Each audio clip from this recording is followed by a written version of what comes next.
इस कार्यक्रम के पुण्यार्चक हैं श्री वर्धमान श्वेतांबर स्थानकवासी जैन श्रावक संघ ट्रस्ट, उपाध्याय प्रवर प्रवीण ऋषि चातुर्मास समिति।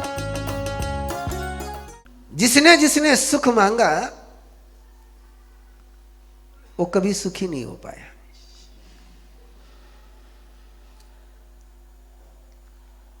जिसने सुखी बनने का निर्णय लिया वो सुखी हो गया है। सुख मांगना नहीं होता है। बड़ी गजब की बातें हैं। जिसने मुसीबतों से भरा हुआ रास्ता चुना वो सुखी हो गया, और जिसने आसान रास्ते चुन लिए वे कहीं भी पहुंच नहीं पाए।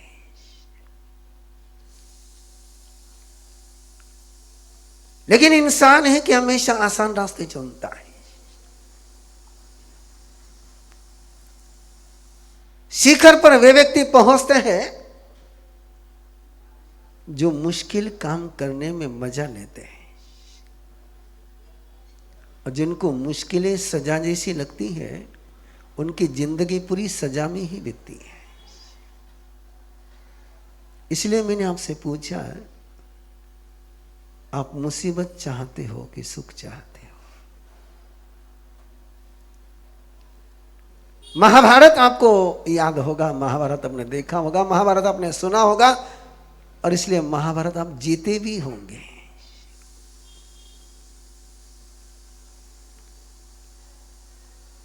वे मां बाप होते हैं जो बेटे को सुख देना चाहते हैं, और जो अपने बेटे को सुख देना चाहते हैं, जो अपने बेटे के लिए कल्प वृक्ष बनकर के जीना चाहते हैं, वे अपने संतति को दुर्योधन बनाते हैं। ध्यान से सुना कि गड़बड़ हो गई कुछ?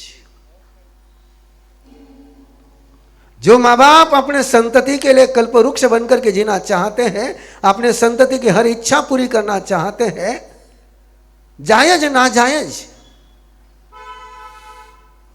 वे माँ बाप धृतराष्ट्र और गांधारी बनते हैं। और जो माँ बाप अपने बेटे को समर्थ बनाते हैं, वे कुंती और पांडु बनते हैं।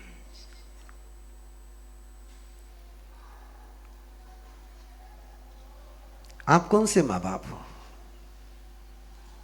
अपने बच्चों को लग्जरी देने वाले माँ बाप हो कि अपने बच्चों को समर्थ बनाने वाले माँ बाप हो? मैंने आपको कहा ना कि आपकी आवाज मेरे पास पहुंचनी चाहिए। आप धर्म सभा में झूठ बोलने का निर्णय लेकर के आए हो कि सच बोलने का निर्णय लेकर के आए हो?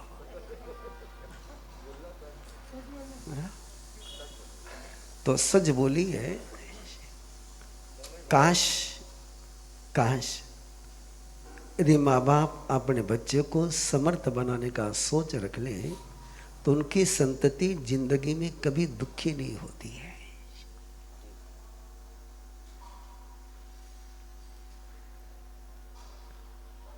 मैं उस तीर्थंकर परमात्मा का उपासक हूं जिसने कहा कि तू संकट झेलने के लिए तैयार हो जा। तू संकट को सुन ले, तू संकट को जान ले, और संकटों से पार होने की कला सीख ले।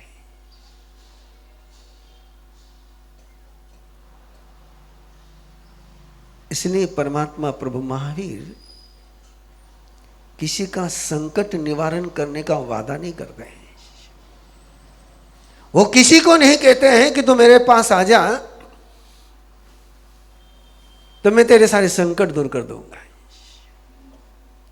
महावीर तो एक बात कहते हैं, तो मेरे पास आ जा, हर संकट तेरे लिए संपदा बन जाएगी।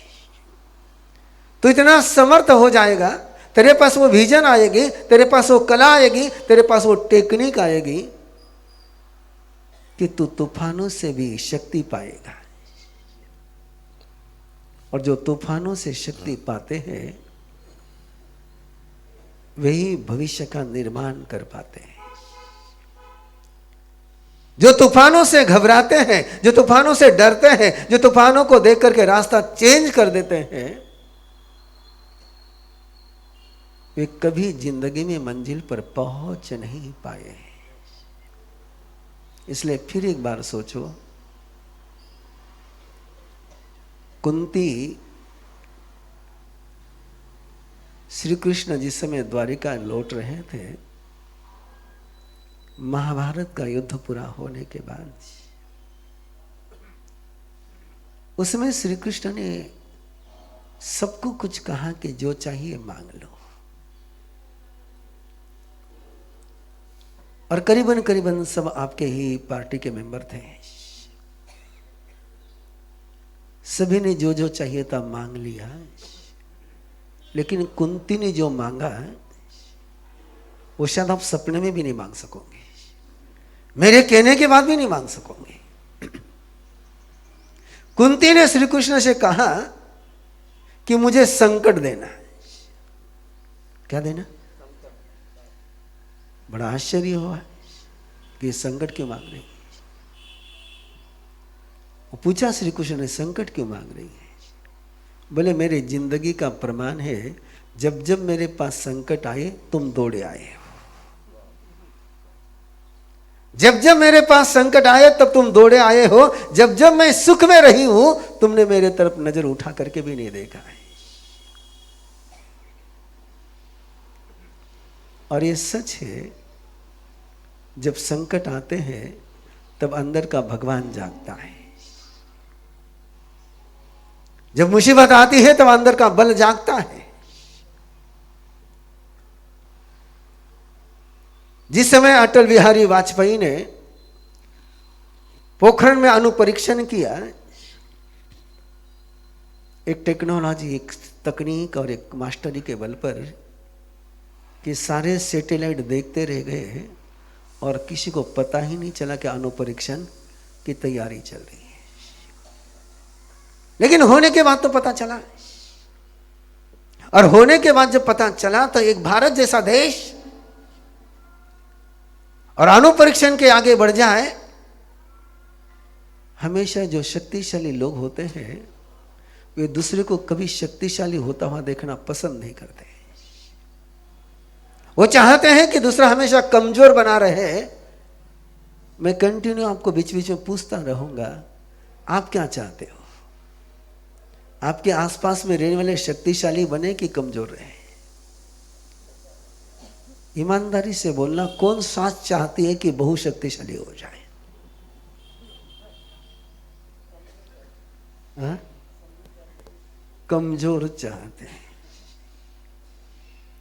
और मुझे समझ में नहीं आता है कि कमजोर बहू की सास बनने में क्या सम्मान है।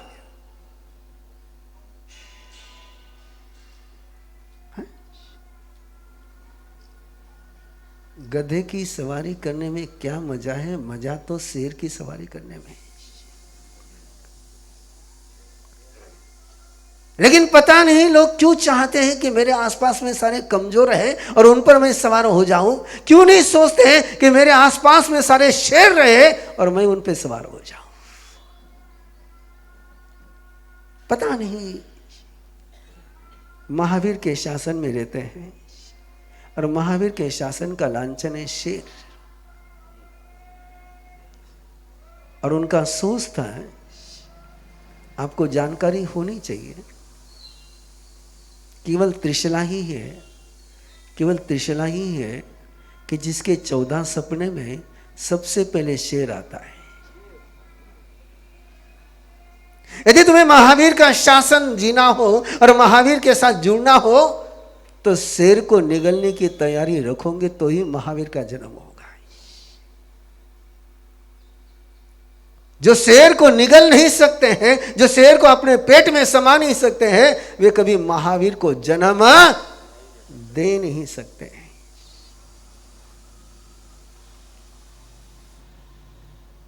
और जिस समय अटल बिहारी वाजपेयी ने वो अणुपरीक्षण किया तो सारी दुनिया के शक्तिशाली देशों ने भारत देश पर पाबंदी ला दी। सारे एग्रीमेंट ब्रेक कर दिए।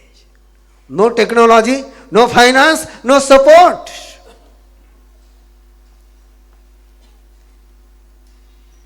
उस समय अटल बिहारी वाजपेयी ने महावीर को याद किया, नाम से नहीं, कैरेक्टर से। नाम से याद करने वाले यहां बैठे हुए हैं,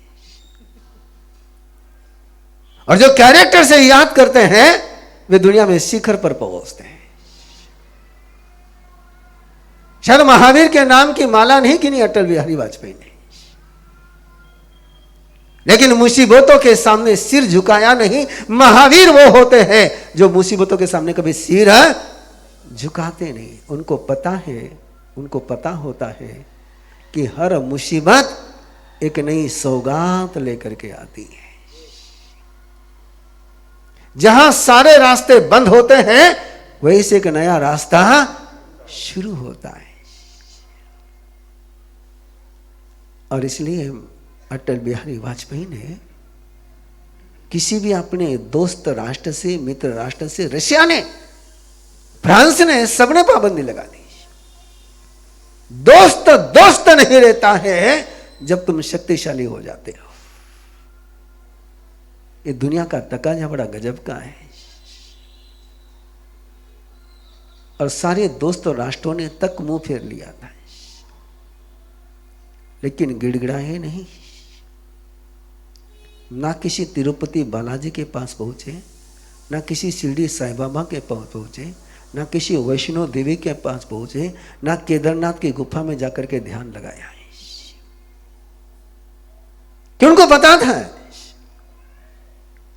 कि जिस बात को मैंने किया है उसका समाधान मैंने ही निकालना है।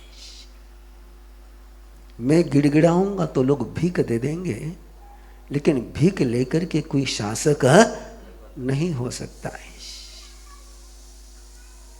भीख मांगने वाले पेट भर लेते हैं, भीख मांगने वाले पेट भर लेते हैं, लेकिन गौरव कभी भी पा नहीं सकते हैं। आप क्या चाहते हो? आपका नंबर कहाँ है? मैंने कंटिन्यू आपके साथ बात करनी है। आप मांगते हो, नहीं मांगते हो? आपकी लिस्ट किधर है? कौन सी लाइन में खड़े हो आप?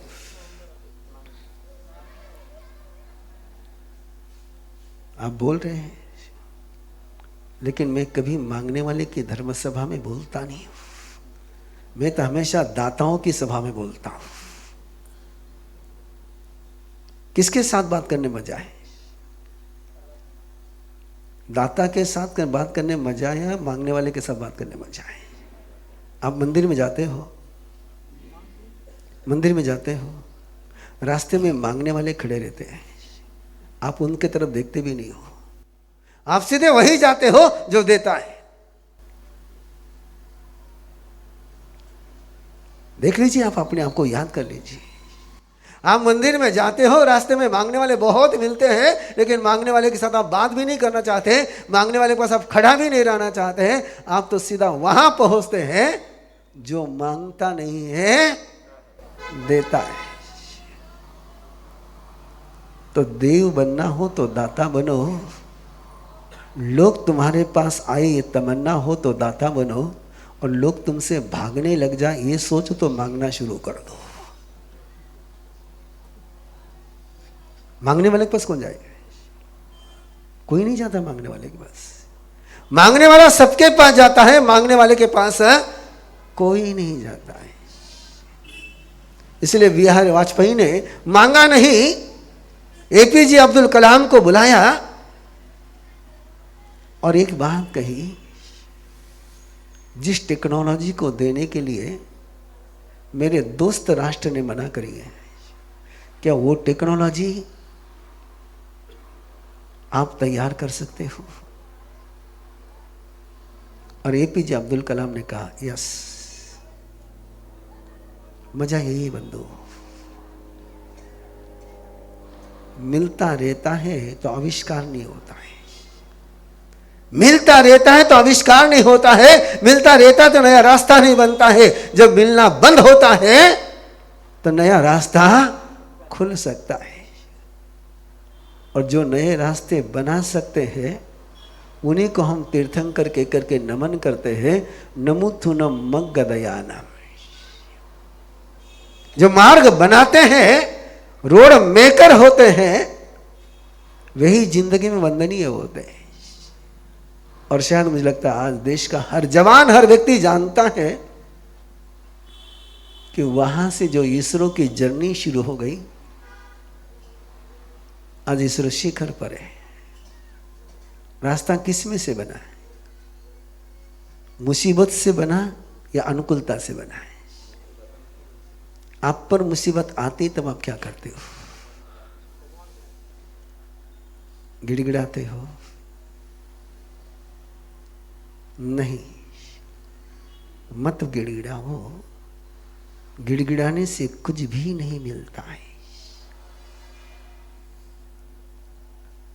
गिड़गिड़ाने में क्या लगता है? गिड़गिड़ाने का मतलब है केवल स्वयं का इंसल्ट करना है। गिड़गिड़ाने का मतलब है स्वयं का अपमान करना है, स्वयं के अस्तित्व को नकारना, स्वयं के स्वाभिमान को अपने पैरों तले रोन देना है। और जो स्वयं का ही अस्तित्व पैरों तले रोन देता है, उसको कौन शिखर पर पहुंचाएगा? इसलिए जिंदगी में हमेशा समर्थ बनने की ख्वाहिश रखो। और जो समर्थ होते हैं वे कभी दुखी, बोलो बोलो, डर लग रहा बोलने में। और एक संत के सामने बोलने में डर लग रहा है तो कल कोई हिटलर आकर के बैठ जाए तो क्या करोगे? आवाज ही नहीं निकलेगी। हाँ? एक संत के सामने बोलने में क्यों डर लग रहा है आपको? बोलिए एक बार, अच्छी तरह से बोलिए। आप समर्थ बनना चाहते हो कि शरणार्थी बनना चाहते हो? और समर्थ वही होता है जो शरणार्थी नहीं होता है। शरणार्थी कभी समर्थ होता ही नहीं है। इस कार्यक्रम के पुण्यार्चक हैं श्री वर्धमान श्वेतांबर स्थानकवासी जैन श्रावक संघ ट्रस्ट, उपाध्याय प्रवर प्रवीण ऋषि चातुर्मास समिति, महावीर भवन, इंदौर।